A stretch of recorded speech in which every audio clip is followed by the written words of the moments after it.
The Last March to Queen's Landing, Part 1. Winter had become more than a season. Somewhere within the endless weeks of marching, it had ceased to be weather, and had instead become a living thing, an ancient, patient predator that stalked the army without rest. It crept beneath armor and through woolen cloaks, gnawed at weary bones, and settled within the lungs of strong men until each breath felt borrowed. The mountains offered no mercy. They rose on either side of the secret passage like the petrified remains of forgotten gods, their snow-laden cliffs swallowing every sound save the mournful cry of the wind. Here, even daylight seemed reluctant to linger.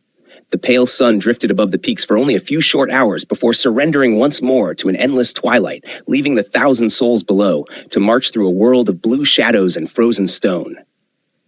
There had once been songs. Leonard remembered them well. During the first weeks of the campaign, before the plague had tightened its invisible grasp around the army, the younger soldiers had filled every evening with laughter. Men from Whitehaven sang of harvest festivals and green fields. The warriors of Skoldvidar answered with rough drinking chants that echoed between the cliffs, while the elves of Enshunar listened with quiet amusement, occasionally joining with melodies so ancient that none among the humans understood the words. Around those campfires, it had almost been possible to forget there was a war waiting beyond the mountains. Now, no one sang. The only rhythm accompanying their march was the dull crunch of boots through snow, the groaning of overloaded wagons, and the cough that never seemed to leave them. It drifted through the column like an unwelcome refrain, sometimes a single rasping breath carried by the wind, sometimes dozens answering one another until the mountains themselves seemed afflicted by the same unseen sickness. Every man who heard it wondered the same thing without daring to speak it aloud. Will I be next? Lord Leonard Echo walked at the head of the column, with the reins of Nightwind resting loosely in one hand. The great stallion had long since refused to carry him. Leonard had tried several days before, but after scarcely an hour he had dismounted and continued on foot. If his soldiers were expected to endure the passage through frozen stone, then so would he. His boots were worn nearly through, and every step sent a dull ache through muscles that had forgotten what true rest felt like. Yet the pain was welcome. Pain reminded him that he still lived. His eyes wandered over the endless line of soldiers stretching behind him. Once they had formed proud companies, banners flying high above polished shields that caught the morning light. Those banners still remained, but they hung in tatters now, stiff with frost and stained by smoke. The shields bore deep scars from battles fought weeks ago, and many helmets sat upon shoulders that had grown painfully thin. Hunger had carved away the strength of even the mightiest warriors. Faces that had once carried the confidence of seasoned veterans now seemed gaunt, their cheeks hollow and their eyes sunken beneath dark circles born of exhaustion rather than sleepless nights. Leonard found himself recognizing every face. That realization unsettled him more than he cared to admit. An army should never become so small that its commander knew every man by sight. Lady Hestia. Arthur matched his pace without a word. The crimson braid that had once reached proudly across her shoulder was now dusted white with frost, and a cloak of wolf fur rested heavily upon her armor. She had not complained once during the journey, though Leonard knew she slept less than any commander beneath his banner. Every evening, she wandered from fire to fire, speaking with frightened soldiers, tending wounds that healers had no time left to treat, and sitting beside the dying when there was nothing else to be done. Somewhere during the march, she had ceased being merely their general. She had become the heart that kept the thousand souls moving when reason insisted they should lie down and surrender themselves to the snow. "You've counted them again," she said quietly, noticing the direction of his gaze. Leonard allowed himself a weary smile. "I did not realize I was so obvious." "You always are." He exhaled slowly, watching his breath vanish into the frozen air. "Every morning I tell myself not to count. Every morning I fail." Hestia remained silent for several steps before answering. "How many did you recognize today?" He looked back once more, his eyes lingering upon the familiar figures scattered throughout the column. All of them. Neither spoke again. There was no comfort to offer, only the road ahead. Farther down the column, George adjusted the thick fur around his shoulders before nudging a young recruit whose eyelids had begun to droop as he marched. The old veteran had fought beneath 3 kings, buried 2 sons, and survived enough campaigns to know that fatigue could be as deadly as any blade. Men who allowed themselves to drift into sleep while marching through the mountains often never woke again. "Eyes forward, lad," George muttered. The boy blinked several times before forcing himself upright. He could not have been older than 17. His beard had scarcely begun to grow, yet the march had already carved years into his face. "I wasn't sleeping," George snorted. "No, and I'm young enough to court the queen." The faintest smile touched the lad's lips before another cough seized him. He doubled over, struggling for breath as crimson droplets disappeared into the snow at his feet. Several soldiers nearby instinctively slowed, but the young recruit quickly waved them onward, wiping the blood from his mouth before anyone could offer help. George noticed. So did everyone else. No one said a word. The plague had robbed them not only of comrades, but also of hope. They had all learned what blood upon the snow meant. The old veteran quietly removed the strip of smoked venison he had been saving since the previous evening and pressed it into the boy's hand. "You'll need your strength." The recruit stared at the meat as though it were gold. "I can't take this." "You can. But what about you?" George shrugged with practiced indifference. "I've lived long enough to know the taste of hunger." The boy's eyes glistened, though whether from gratitude or fever, neither of them could tell. "Thank you." George merely nodded and continued walking, unwilling to let the young soldier see the sorrow settling within his own eyes. He had watched too many boys thank him for their last meal. Near the center of the column marched Mariasek, though little remained of the cheerful squire who had left Whitehaven months earlier. He had grown quieter with every passing day, speaking only when duty demanded it. Around his neck hung a small wooden horse suspended by a leather cord, its surface worn smooth from years of handling. His younger brother had carved it during a long winter evening, laughing as he promised that the little charm would bring fortune upon the battlefield. Fortune had never found them. Hestia still remembered the boy's final night. He had not begged for life. He had not cursed the gods. His only fear had been dying alone. She had held his hand until dawn. Mariasek had never asked her what his brother's last moments had been like. He lacked the courage. She lacked the heart to tell him. Every now and then his fingers drifted toward the little carving beneath his cloak, as though reassuring himself that some small piece of his brother still marched beside him. Grief did not always announce itself with tears. Sometimes it revealed itself in the smallest gestures. A hand lingering upon an old keepsake, an empty place beside the fire that no one else noticed, a name that no longer appeared during the evening roll call. The great Worgen known as Whitepaw walked alone along the edge of the column, his sharp amber eyes forever scanning the cliffs above. He had sold his sword to kings, whose names history had already forgotten, and fought in wars whose causes he no longer remembered. Men, in his experience, were creatures of convenience. Their loyalty lasted only until heavier purses appeared or brighter banners rose upon the horizon. These humans confused him. More than once he had watched starving soldiers quietly divide the last crust of bread among strangers. He had seen a knight remove his own cloak to cover an old farmer shivering through the night. Yesterday, a pair of brothers had carried a fevered archer nearly 6 miles after the man could no longer stand, though every step burdened their own exhausted bodies. Whitepaw had expected desperation. Instead, he found compassion. He did not understand it. Perhaps that was why he had remained. As dusk approached, the column finally halted beneath the shelter of an overhanging cliff where the wind could not so easily reach them. Fires were few. Fuel had become precious beyond measure, and no commander wished to waste what little remained. The soldiers settled into silence, gathering close around the faint warmth while cooks stretched the last of the barley into a thin broth scarcely worthy of the name. Vandross stood apart from the camp upon a weathered ridge of stone, his silver hair stirring gently in the wind. The ancient elf had spent much of the journey studying the mountains with an expression Leonard had never quite learned to read. It was neither fear nor nostalgia. Rather, it resembled the melancholy of one returning to a place he had hoped never to see again. Leonard climbed the ridge and joined him. "You know these mountains," he said. Vandros did not answer immediately. His ancient eyes remained fixed upon the endless walls of stone stretching into darkness. "I knew them," the elf replied at last. "Long before Whitehaven was built, long before these kingdoms had names.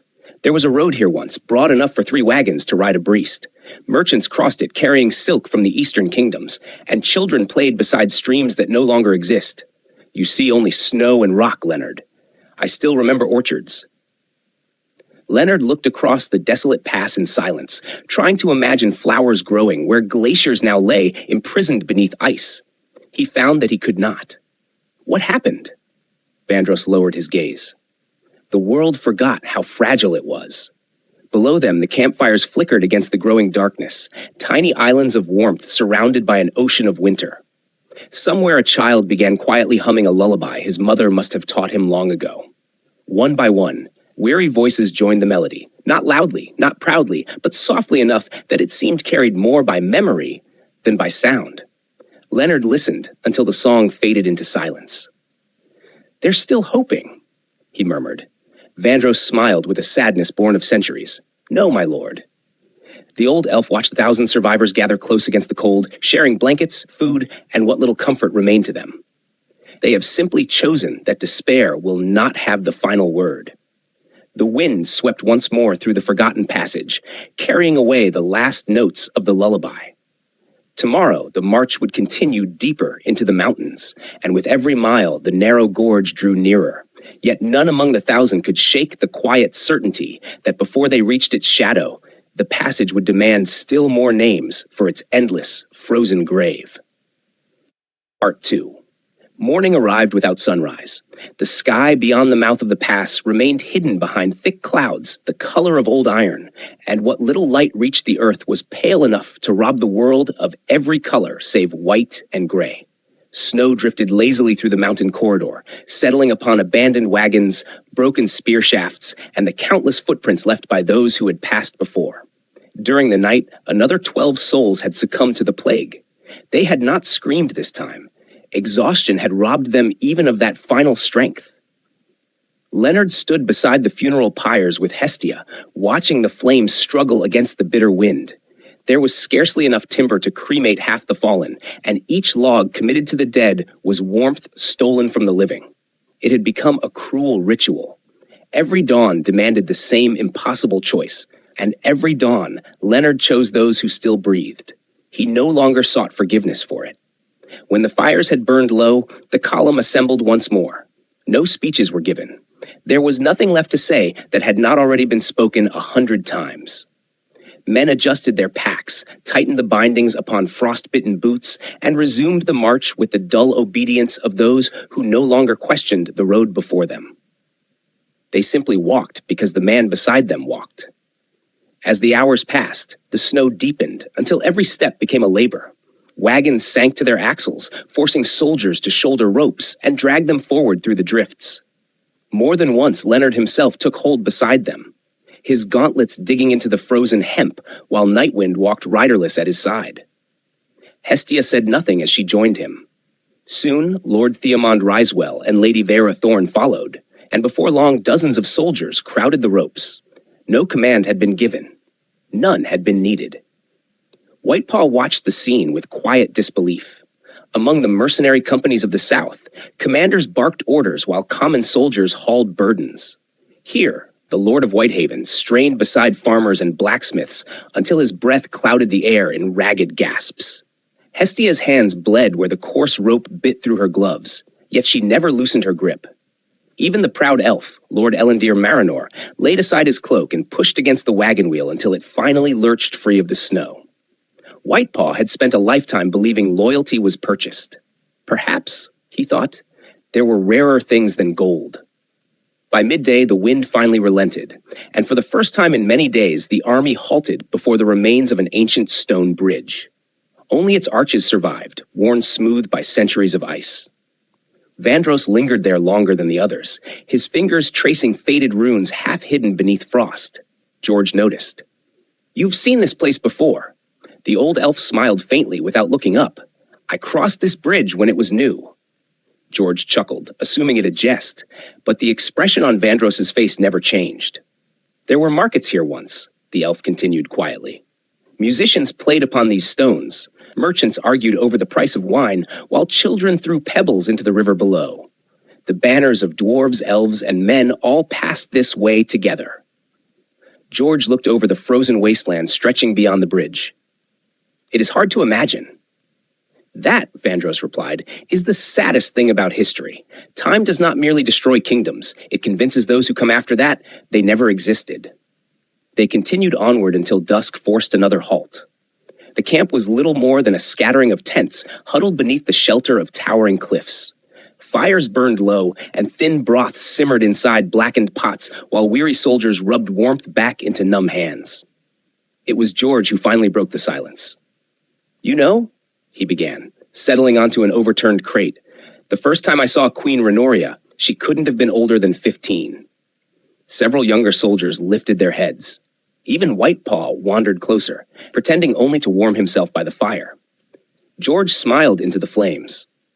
She had escaped every tutor in the palace and somehow found her way into the barracks. We discovered her trying to lift a knight's greatsword. Gods above, the thing was taller than she was.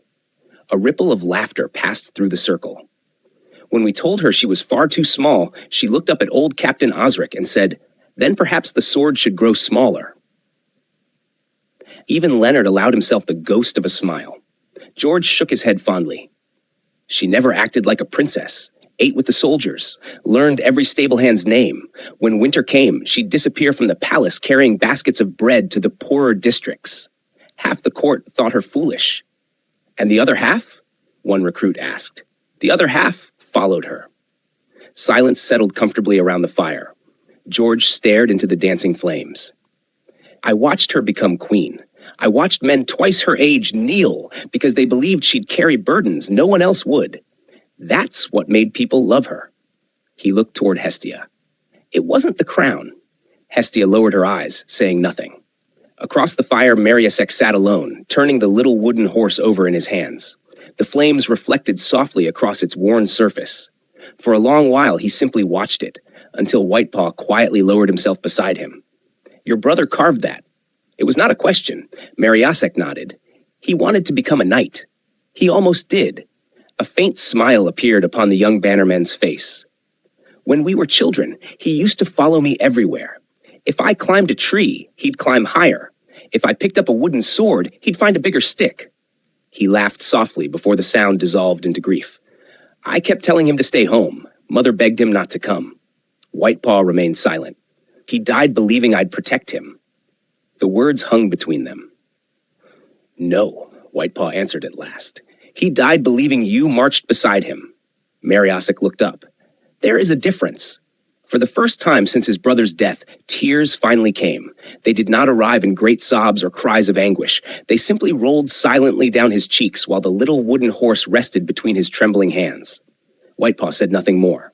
Sometimes silence carried greater mercy than comfort ever could. The night deepened around the camp. One by one, the fires burned lower until only glowing embers remained beneath the snow. Somewhere in the darkness, another soldier began coughing. Then another answered. Before long, the familiar chorus drifted once more through the camp, quieter than before, yet somehow more terrible. Leonard stood awake long after the others had retired, watching the 1,000 survivors sleep beneath threadbare blankets. Hestia joined him, wrapping her cloak tighter against the cold. "They're frightened," she whispered. "They've been frightened for weeks." "No." She looked toward the nearest tents. "They're frightened because they can see the end." Leonard frowned. "I don't understand." "When hope is far away," Hestia said softly, "men learn to endure. But when they know it is only days ahead, every death becomes unbearable." Leonard followed her gaze toward the darkness beyond the mountains, where somewhere ahead the narrow gorge waited. Only days remained. Only a few more marches. He prayed the passage would ask no more of them. The mountains, however, had never cared for prayers. Part 3. The days that followed seemed to lose all meaning. Morning differed little from evening, and evening faded into another restless night beneath skies that never fully brightened. Time itself appeared to freeze within the forgotten passage. The army no longer measured its progress by miles, but by the dwindling sacks of grain, by the number of names absent from each morning's roll call, and by the weary faces still gathered around the campfires when darkness settled over the mountains. Even the plague had changed. In the beginning, it had been swift and violent, stealing strong men within days. Now it lingered with cruel patience, allowing its victims to march for leagues while slowly draining every ounce of strength from their bodies. The physicians found no comfort in that. They understood all too well that the disease was not relenting. It had merely become thorough. One bitter afternoon, Leonard heard the sound of steel striking stone somewhere behind the column. Turning, he found an elderly mason kneeling beside the cliff wall, his chisel carefully carving names into the weathered rock. Another soldier stood beside him, shielding the old man from the wind with his cloak. "What are you doing?" Leonard asked. The mason did not stop working. "If we cannot bury them," he replied, brushing powdered stone from the freshly carved letters, "then perhaps the mountain will remember." Leonard stepped closer. The first name belonged to a young archer from Whitehaven who had died 3 days earlier. Beneath it was another, then another. Soon dozens of names stretched across the stone in uneven rows, each carved with patient hands that trembled more from age than from cold. "I've forgotten some," the old mason admitted quietly. "There were too many." Leonard rested a gloved hand upon the man's shoulder. "No," he said softly, "you remembered enough." Word spread through the column before sunset. Throughout the evening, soldiers came one by one to add another name to the growing memorial. Some carved fathers. Others carved brothers, wives, daughters, or friends who had fallen since leaving Proud's Bastion. No orders had been given, yet by nightfall, nearly every man had stood before the cliff in silence. When they departed the following morning, the mountain bore hundreds of names. No one spoke of it. No one needed to. The march resumed beneath a sky that promised fresh snow before evening. Lord Elendil Marinor rode near the front beside Leonard, his emerald cloak stirring gently in the wind. For many days, the elven lord had remained distant, observing the humans with quiet reserve, but the journey had eroded old prejudices as surely as the winter storms had worn away the mountains. "I judged your people unfairly," Elendil said after a long silence. Leonard glanced toward him. "Most do." The elf allowed himself the faintest smile. "I believed humans rushed headlong into every war because your lives were so brief that you never learned patience. And now? Now I think perhaps it is because your lives are brief that you understand the value of one another." Leonard said nothing.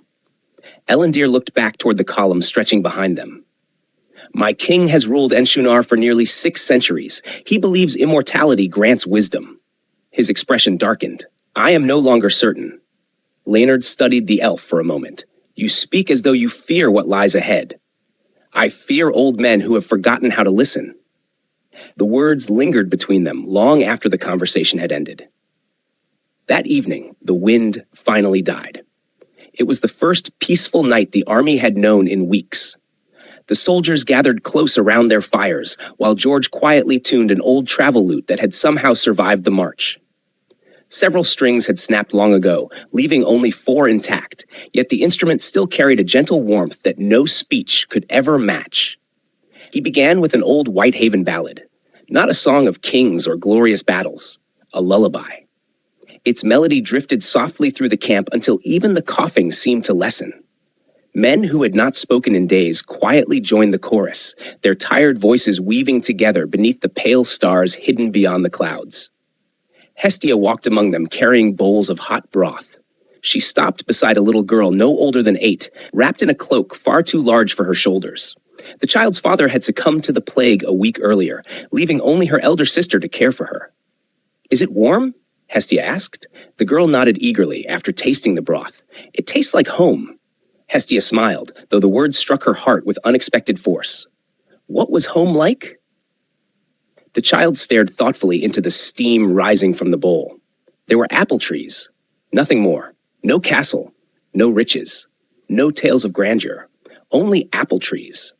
Hestia remained kneeling beside her long after the little girl had fallen asleep, wondering how many orchards, villages, and quiet lives this war had already stolen.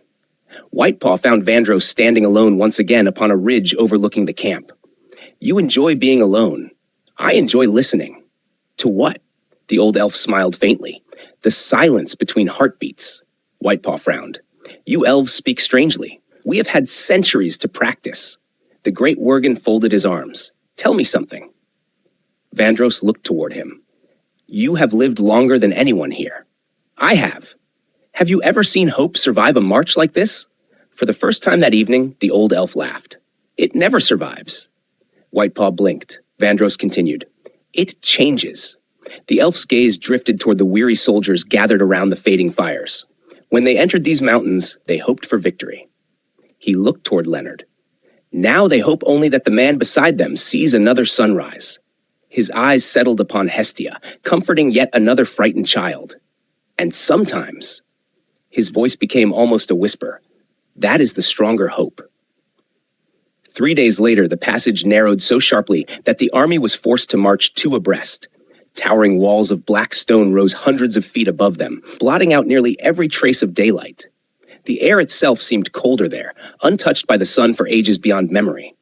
Scouts returned before noon. Lord Theomon dismounted before Leonard, snow still clinging to his cloak. We found it. Every conversation ceased. The gorge? The Whitehaven lord nodded. Less than a mile ahead. A murmur spread through the ranks. Not cheers, not celebration, only quiet disbelief. They had spoken of the gorge for weeks until many had begun to wonder whether it truly existed. Now it stood before them. Leonard ordered the column forward. No drums sounded. No banners were raised. The 1,000 survivors marched in complete silence, their boots echoing against the stone as the passage curved gently eastward. Then the mountains opened. The army emerged upon a broad shelf of rock overlooking a vast frozen valley unlike anything they had yet seen. Far below, rivers of ancient ice wound across the landscape like veins of crystal, disappearing into forests buried beneath centuries of snow. At the center of that immense wilderness stood the gorge. Its entrance was impossibly narrow, little more than a dark wound cut through the mountains, yet beyond its towering walls, sunlight spilled across the distant horizon. Leonard slowly stepped to the edge. No one moved beside him. One by one, the 1,000 survivors gathered in silence until every remaining soldier stood shoulder to shoulder upon the overlook. Behind them lay the passage that had consumed 1,500 lives. Ahead waited the final road. No one knew what enemies lurked beyond the gorge. No one knew how many among them would live to see Queen's Landing. Yet for the first time in many weeks, the mountains no longer stood before them. They stood behind. And somewhere beyond that narrow gate of stone, hidden beyond the light of another valley, destiny waited with patient hands.